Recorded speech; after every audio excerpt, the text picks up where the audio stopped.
สวัสดีพ่อแม่พี่น้องวันนี้เราสิมากินหอยแครงหลายเลยหอยแครงฮัก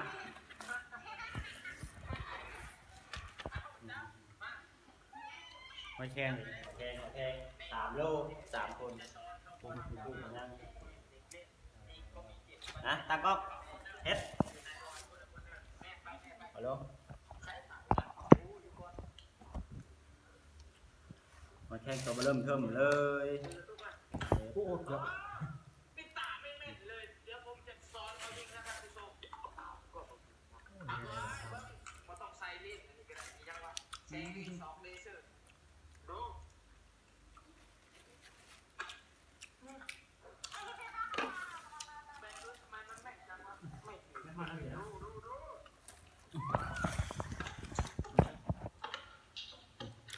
ก๋วยเตี๋ยวพี่น้อง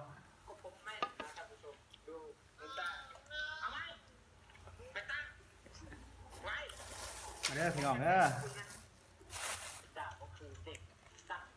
โอ้หน่วยใหญ่ดีเนาะ